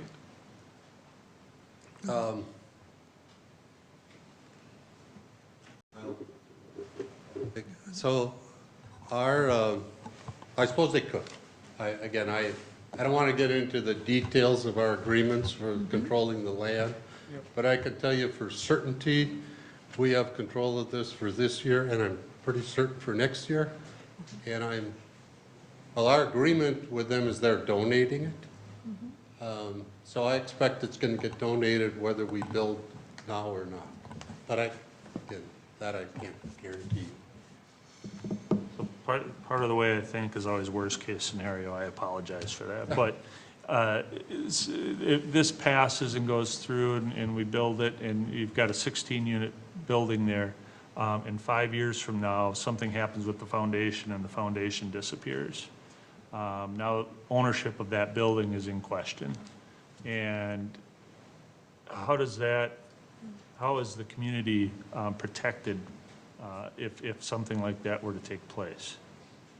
So in other words, how do we, you can't, is the community then have to step up to the plate and take control of that building and pay off the debt that's owned on it? The bank? So the community is not, the city is not involved financially at all in this. Right.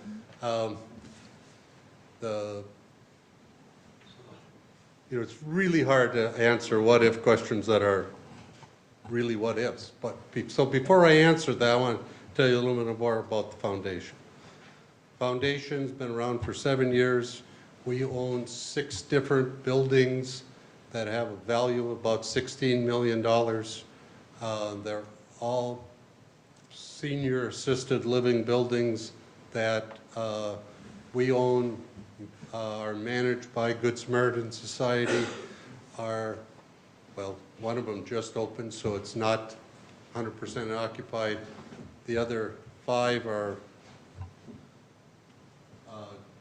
generates a fair amount more cash than what the operating expenses are. And so the foundation's in this mode now where it's not only going to be operating, but it's going to become a charitable foundation. But we have that same issue with these other ones where we have 25, 30-year mortgages on them. So it's highly unlikely that 30 years from now the foundation will not be an operating entity. But in your question, again, it goes back to how the financing's set up. If this was a regular mortgage, the bank would take it back and sell it to somebody else. Under this mortgage, yet the state could shift it to somebody else, or it would just convert back to a market rate efficiency unit. Somebody would buy it, and they'd buy it at a price that it worked. Now, again, that just isn't be what's going to happen because it's how it's set up, but yeah, it could become I suppose even somebody could buy it and still operate it as a place for young adults who are homeless. I think just long-term, probably one of the most important things, because I'm sure we could probably work out the building, fitting in with Chaska and all that kind of stuff. But it's just going to be the management of that building, because my understanding is that this type of a property would not be a negative thing for the community. It doesn't lower property values or anything like that. But if it's not properly managed over time, that can affect everybody in the community. It can affect the housing values of the people around it. So, I would just want to make sure that there is a secure sense that that's going to be that building is going to be properly managed over time. Yeah, quite frankly, it would be unusual to have this as a condition of an approval, but we have no problem if you put a condition that prior to being rezoned, we share exactly the management company, how it's going to be managed, what that long-term relationship is. We're working on that now. I'd love to share with you who we're talking with, but we're just not ready to do that. But I can assure you they're the kind of property managers that are going to be there long-term and have experience doing this kind of project. All right. Anything else for? No, I'm just a little surprised that Okay. in Chaska, 1.5 acres is going to be donated. I mean, that's a pretty hefty sum. It's half the site, not 1.5 acres. Oh, okay. Right there. So the second half is we're the 16-unit building. We're not owning that. Yeah, but the land you said that you have control over is going to be donated. We're the 16-unit building. That's Yeah. right. Okay. Thank you, appreciate it. Thank you. This isn't an open hearing, but we do want to we have a lot of people here, and we do want to get some input from you. So a couple of logistics things that I'd like to go over before we start. Just in case you don't know, back in the corner, I believe by the cookies, there is a sign-up sheet. And if you want to be kept apprised of the progress of this project, put your name and, do you have name and phone number, or name and email, or? Name and address. Yeah. Or name and address, and then the city will make sure that you are kept up to date on progress on this project. So I would highly recommend that you do that. When you come up and speak, please give your name and your address. Please keep your comments short because there are a lot of people here.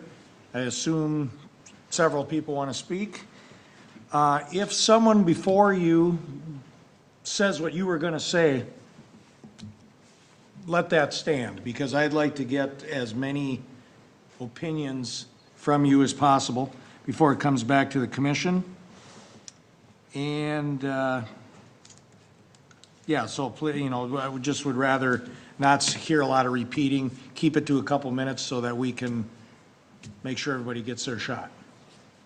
So, that being said, who would like to be first? Thank you, sir. Hi, my name is Chuck Lieber. I live at 1036 Bluff Trail here in Chaska. I'm also president of our congregation at Shepherd of the Hill Presbyterian Church. I'm familiar with a program that I think is very similar to the program they're talking about having in this 16-building church. And Launch Ministry, I'm not that familiar with the program. I know about it, but I'm familiar with a program called Families Moving Forward that deals with homeless families, parents with children that have been living in their cars or something like that. And this Families Moving Forward program is a tremendous program. I've seen families find jobs, get placed in housing, and it's a fantastic program that gets these people out of homeless situations and gets them productive in society.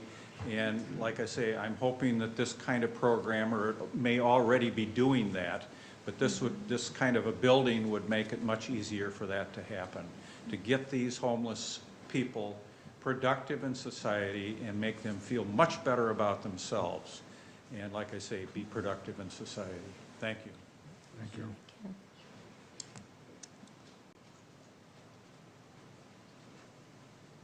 Anyone else? Hi, Hunter Haas, 125 North Hickory Street. And as my address, Hickory Street, I just wanted to say I'm a very enthusiastic supporter of this plan. I actually had a friend who was homeless for several years here in Chaska, and come to find out that this winter during the polar vortex, he was sleeping under the bridge here downtown. And thankfully, he survived that, but also finally got housing thanks to the Salvation Army. He had been on that waiting list for quite a long time, but the Salvation Army finally got him a place to live. But I just see this as an opportunity to save the lives of 16 people. And here in Chaska, we're one of the wealthiest cities in the state, so it's kind of a no-brainer that we would treat our most vulnerable population with some dignity and save the lives of some young people.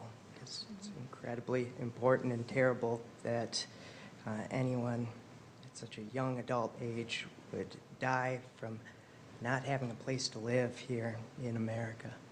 So, very enthusiastic supporter of this plan, and glad it's on my block because it's a great location for people trying to get back on their feet. Thank you, sir. Appreciate it.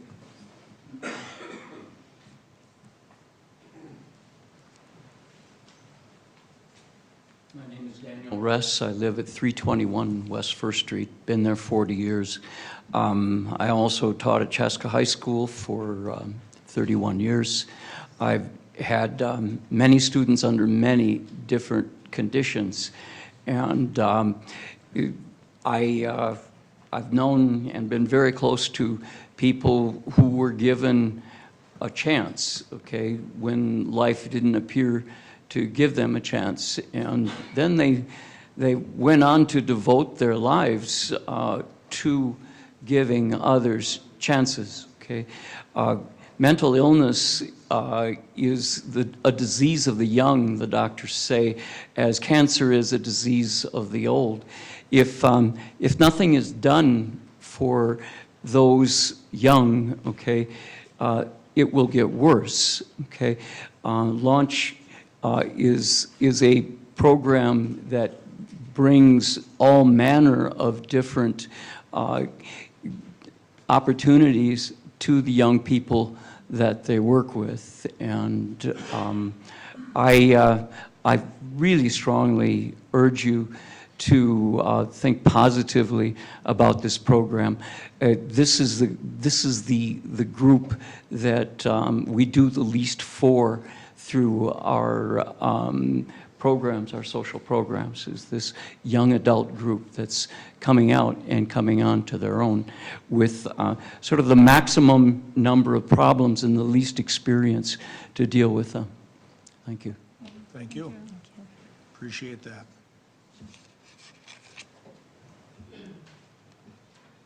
Oz. I'm a Hickory Street resident, and I had a personal experience with a homeless 25-year-old who I found odd jobs for him to do. All he wanted to do was earn money somehow. And he was living in a tent, and he was the best worker I've ever had, so polite, so thorough and grateful. And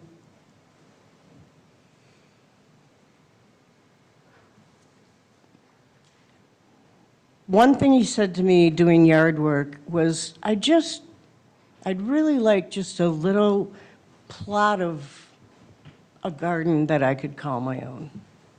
And people are scared of homeless people.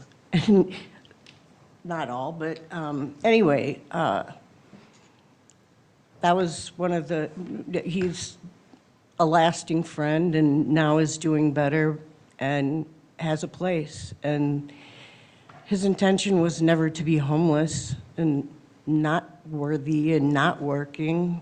He was trying everything to do that. So anyway, I definitely support this project. Thank you very much. Hi, I'm Marion Garrison Marlowe. I live on 2nd and Pine, 211 North Pine Street. And I'm also a member of Shepherd of the Hill Church, and I have worked with the program, Families Moving Forward. It's a wonderful program, but they don't serve the youth, and there is no place else for them. And I welcome this program in the neighborhood. Thank you very much. My name is Nancy Hallheim. I live at 754 Ashley Drive in Chaska. For whatever concerns or misgivings you may have, I ask that you reach into your hearts and find the compassion that I know is in there, because these kids really just need a break. And there are a lot of us that would love to be able to help these kids, but we don't have the means to do it. And you do, so I ask that you go ahead and approve this project.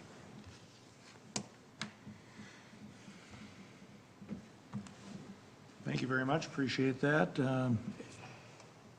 Anyone else? Oh, there you go.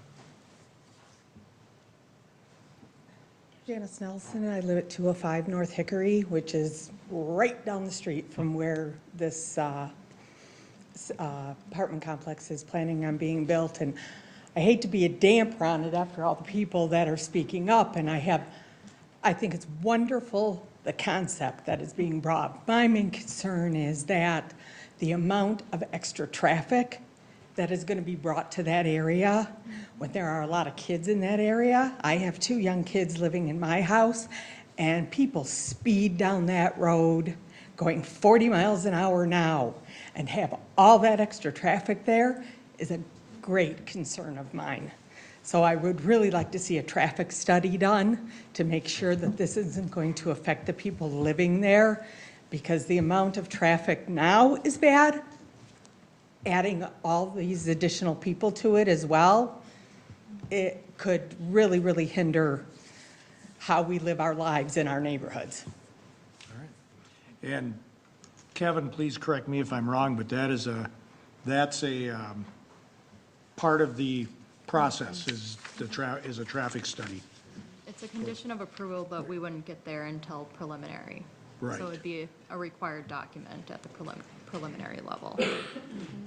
Also, at the time that they did the improvements on that corner of Hickory and Chaska Boulevard, wasn't that with the intention that there would be more traffic going in there? The improvements at really, Hickory and 4th it was realigned to try and direct more people onto 4th Street and into downtown at the stoplight. Well, either stoplight at 61 or at 4th and 41, rather than, I know people still kind of go south there. That did nothing. So- I hate to tell you, but it did nothing. That was the overall design, to try and put enough of a curve in there. I mean, Right. you only have so much room to work with in there, but that was generally the idea of putting some flow in there, but, you know, if someone's going to Athletic Park or something, they aren't gonna go to the south. All right. Anyone else? Hi, I'm Russ St. John. I'm the board chair of Love in the Name of Christ, representing 25 churches, Christian churches of Eastern Carver County. The 25 churches that know about this really support it. It's an awesome idea. I'm in Cascade, lots of development going on, so even maybe extend the thought process. Traffic is going to be an issue. You know, we had a 200-unit building right across the street. It was going to come. It didn't come. They're going to come. Lots of new houses. So I think the people who live on First and all these streets need to be heard loud and clear that traffic's going to grow over time, period. Not only if this passes, but with all the other things that you'll approve in time. So give these people a big voice in this. We support it. Love Inc. will furnish it. Each kid that comes in this program will get to choose their own furniture and take it with them, be treated with dignity, and be supported by the churches too. I know Corey, and I trust him completely that he'll do this right for this community. So you got our support too. Thanks. Great, thank you. Anyone else? Hi, Judith Copen at 4071 Holastic Bath. I live up in the Harvest neighborhood, so when we come down the road, this is the first thing we see. And I have to say, I'm very excited about it. I really hope that you'll do it. I know that Commissioner Saylor had said something about being concerned that the 26 places will not go as fast because knowing that you have across from you some housing that may be less desirable for some. Right now, with how much we need housing, I don't see that as going to be a problem. And I really think that this community needs to step up. I used to live in Mare and Watertown. You can't build this there. Carver is where we have so much. We have a driver's license center, we have the courthouse, we have so many opportunities, and we need to give these people a break, and we need to give them an opportunity. So I'm hoping that you'll vote for this. Thank you. Anyone else with a different viewpoint to share? I'm Margaret Morris, and I live at 212 North Elm Street, and I guess my biggest concern is the levee, to make sure that that will stand, because without the flood mitigation, we got a whole new issue. Oh, absolutely. Downtown, that's my number one concern, Okay. is the levee. Yep, appreciate that. Thank you.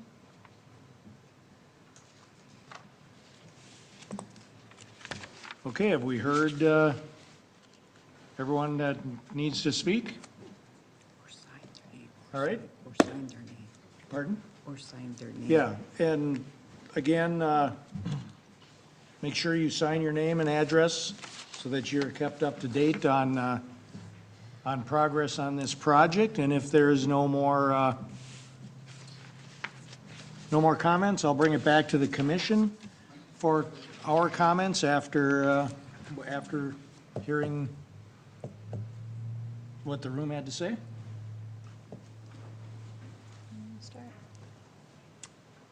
Anybody want to start? I can, go ahead, sir. So, as one of the newer commissioners here, I'm pretty proud to have a project like this proposed in our community. We need more of this, not just in Chaska and Carver County, but throughout the Twin Cities, throughout the country, really, if you pay attention to that kind of stuff. Concerned about the location, more so the size of the location. It just seems like we're trying to kind of put a square peg in a round hole type thing, trying to do a lot with that property. That's a little bit of my concern, but more the concern of the developer and entities that are going to own it and operate it. And so I would make a motion to recommend approval of this concept plan, subject to the conditions as noted by staff, and see where we can take this. I just want to go on record to kind of express my overwhelming support of a project like this. I think that it's a need in our community. We've known it's a need for a long time, and nothing would please me more than to really follow in the footsteps of, for example, Edina, and lead the way and show other communities how we can respond to this need. in a proactive way. Ignoring it won't make it go away. Okay, just to do some housekeeping, was that a motion? That was a motion. Okay, so Yeah. so before we have Go some more conversation, I'd like to have a second. Well, Well, I think we should don't we have need to have a comments first. discussion No. before? No, you do a motion and a second, then you have comments. Because we're commenting on the motion. Okay. Or if there's no second, the motion dies. Withdraw it Or he can withdraw it, yeah. temporarily. So, if we second it, there's still comments, either way, Well, I'll second the motion. okay? Now I'd go ahead and Thank you. let's. Additional comments, I guess I only wish that it were a site with less complications. I think that with the issues with the city lot and Army Corps of Engineers and the rezoning and the time it's going to take for the 2040 comp plan, I only wish that they could get this project up and going sooner.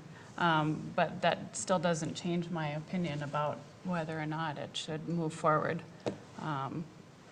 So, Yeah, I agree. I think it's really important, and I definitely am supportive of the concept in general. I do have concerns about the buildings, which would need to be worked out through preliminary stage, that they don't match. I think it should be, I think we're always concerned about, especially if you're gonna share a site, that the buildings blend well together, that they match together, they look the same. I don't know if I'd want one to look like lower housing and a fine housing on the same site. Well, we do have to follow our materials. Right, so I think there too, needs to be a little bit of work there. I do share the same concerns that there's a lot going on with the site, with the flood channel, with the easements. It's a lot packed onto the site. It's a good cause. So I do think it's needed. A little bit concerned about the ownership structure, and how that works out in the future. If you have different ownership structures, if one's not going to make it, you have to tell the marketability of it. But again, that'd be up to the developer. I also think when it comes to that, we could have the exact same concerns if this was a single party that came forward and not a community foundation with. Yeah, it's good that the developer has an alternate site plan already, that they're thinking that way as we get to potentially the preliminary process, and some of these items come up, and you might have to make the building smaller, and they're already thinking that way to solve the problem. And just so everyone understands and I should have said this earlier, we don't vote yes or no on whether the project's going to move forward or not. We vote yes or no on whether to recommend approval of the concept plan, which then goes to the city council. Is that right, Kevin? Perfect. Want to make sure I got that correct? Now, by the motion we passed. Well, we haven't passed Voted it. yet, but you made the motion, seconded. Yep. Are we with the stipulations for the 2040 comp plan? So you have to wait until the 2040 comp plan is adopted? Yep, that's in here, and I think that's Because it's not currently zoned correctly. and that's an absolute. Right. Yeah. Because we do have a zoning issue. Yep, and that would have to come as part, farther down the road during the preliminary Yeah, it's part. condition and- 21. Condition 21. And then in the rare event, Correct. the comp Yep. plan changed, and we made a motion to approve a concept on a zoning that's there now, but then it changes, how does that sit for the applicant? Well, more from a legal perspective, right now, we're not providing any entitlements to the property. It's Yeah. just a concept plan. And so when they would come back for their preliminary approval, at that time, all those issues need to be resolved. And if that was one of them that was not resolved, then the project wouldn't move forward. So that has to move forward in an appropriate fashion. We got to get through the public review process, then we need to get through the Met Council process, and then the council needs to adopt the comp plan. And presuming nothing changes that impacts this site, then that would all be in place. And so we just want to make sure that, like the Corps and everything else, that we're identifying the issues for you and for the applicant, so they know what they need to address as they if they were to move forward with the site, and so that we're being clear about what happens. I'm in favor of it for sure. I had one thing that, I don't know if I can add it now because there's already been a motion and a second. But I was hoping to add something in the provisions. I think it would be great if we could get some information on the plans for management of the building. As the applicant had suggested, I think it's really critically important, and if that would be okay to add, I'd like to do that. The people who made the motion and the second would have to agree to that addition. To add that as a 22nd. Don't foresee any issue with that. Yeah, I'm fine with that. All right, so we can add that as a 22nd provision, correct? That's great. All right. Anyone else? I just wanted to add that staff wanted us to comment on zoning and our thoughts on the city lot. I'm personally okay with the rezoning. I don't think that it's a great site for office. It's currently a residence, and mixed use seems appropriate. And additionally, the city lot, it's not usable space as it is today. It's not as if we're taking a park and trying to make it something else. So I'm also okay with the city lot being incorporated into the site. I would agree with that. I don't think office is a great current zoning. I think mixed use is certainly a better use for that site. It's right on the main corridor, and so with the whole, coming into tonight's meeting, I wanted to really understand what it looked like, because the revitalization of downtown, I think, is important. I think it's done a great job so far with Schramm and the curling center and the other corner of the development. So I think this incorporates nice. I think it's better than office. I think you'd have a struggle with office on that site. I agree. Very good. I'm wondering if throughout, just going forward, our communications, it's interesting that the applicant had said that it's not transitional housing, because when I read it, it didn't come across to me as transitional housing. It came across to me as apartments for people at a certain phase of life, whereas transitional to me means they come in, they're only there for a certain amount of time, and then they have to go. So I'm just wondering if, moving forward, we should be calling it something other than transitional housing.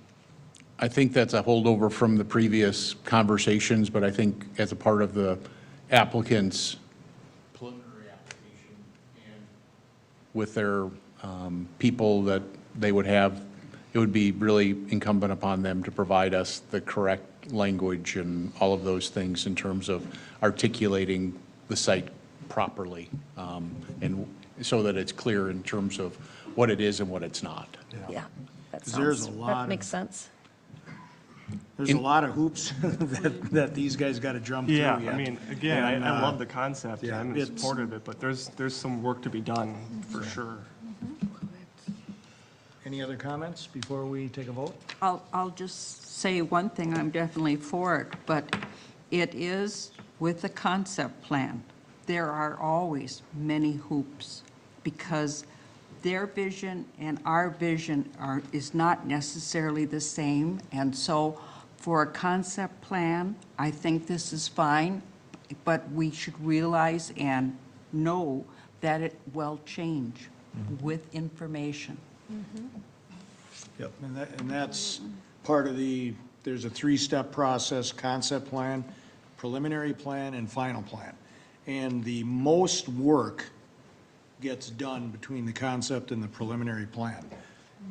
This project, there's lots of work to do, but it's my opinion, if I usually go last, but I'll just say right now, I think this is a responsibility of Chaska to do something like this, and I'm talking about the 16, the 16 unit housing. We definitely need that. We should be leading the way in the county. We've led the way in many other ways. As a member of St. John's and Chaska, I also we do lots of work with Families Moving Forward. We sponsor down there as well, and these programs are essential. And this is perfect add-on to that and something to help progress what we're doing. And I appreciate it. So, I just had a question. Number 12 on the provisions, it says a compatibility study between the transitional housing building and the market rate apartment building. What would that look like? What would a compatibility study be? Well, you guys asked a lot of those questions tonight, but we just want the answers that were provided more in a summary of how both the buildings are going to interact together on the site. Okay. More information about the Dyna project, because that Right. sounds somewhat similar. Trying to understand how these two uses can coexist. And Right. having more language from the applicant talking about how that is, because I think that provides some surety that both projects can happen, not just one of the projects. Right. And if only one happens, then well, what happens with that spot? And so making sure that in the end, we wind up with the project that we see in front of us, which includes the two buildings. So that's what we're trying to understand, because obviously we don't have one of these in the community to kind of point to and say, here's kind of how that works, and trying to understand where else this has happened or can happen or is somewhat similar, so we can understand and all of us can learn about why it does work there or what some issues might be and how we can address those as we move forward. Great, thank you. all right. Should we call the vote? Yes. All right, just because we made the motion of several minutes ago, I'll just say, we're voting on the motion to approve the concept plan for Hickory Street Apartments, PC number 2019-10, subject to the 22 conditions stated. All in favor, say aye. Aye. Opposed? Motion carries.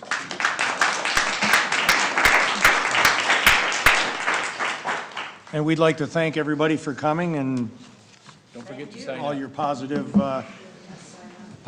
input. That was very helpful to us. All right, I'm surprised, you guys don't want to stay for, Where's everybody going? all right, well, we'll quickly move on to our other business, which is, we're going to receive the minutes of the April 1st, 2019 draft minutes for the April 15th City Council meeting. I'll make a motion to. We don't even need to do Oh, that. don't we need to do that? We just Right. need to receive them in. All right. We'll receive in the draft for the minutes of the April 15th, 2019 EDA meeting and receive in the minutes of the April 8th, 2019 Park Board meeting. And we have received them. All right, those have been received, so let's do a quick roundtable. Anybody, Commissioner Brass, go ahead and start. If anything you want to add? I don't think so. Perfectly fine. Commissioner Pfeiffer? I had a sorry. If everyone can proceed outside, we're still conducting a meeting Yep. here. Thank you, everyone. Leave the cookies there. No, just kidding. The planning commission. Yes. Well, it's better than Exactly. having The stuff thrown alternative. at us, or... Thank you. Commissioner Pfeiffer, go Yep, ahead. just a couple comments. One, somebody had commented to me, so I said I would share it, that there's some bad potholes down Weston Ridge, Weston Ridge Parkway in the Weston Ridge neighborhood. Potholes, Yeah. yep. I was going to say, So- where isn't there? Yeah, he's like, are they going to do something about those potholes? I said, I don't know, but I'll bring it up, so I did. And then there's, right by Red Bench Bakery, I don't know if this would be part of their property or like be considered part of the city sidewalk. I don't know what it would be, but out the back door there are like cement slabs that are all tilted different ways. And I was sitting in my car looking at it thinking, gosh, I can't believe people don't trip on that. And I looked up and this man comes walking and sure enough trips on it. So I don't know responsible, if that's their, maybe that's theirs, I don't know, but, Yeah, I think but it anyway, is it's really bad. back, but we can look at it. Yeah.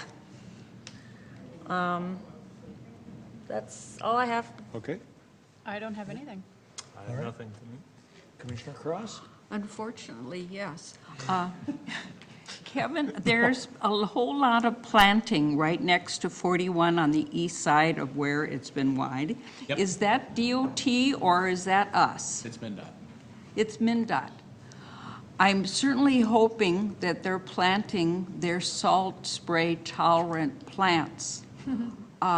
They have done studies, and there's very few that do it, but I'll be curious. They did have their landscape architect come out in-house, so it's their MnDOT person who's supposed to know what is happening next to their roadways, and he was the person who came up with the planting plan.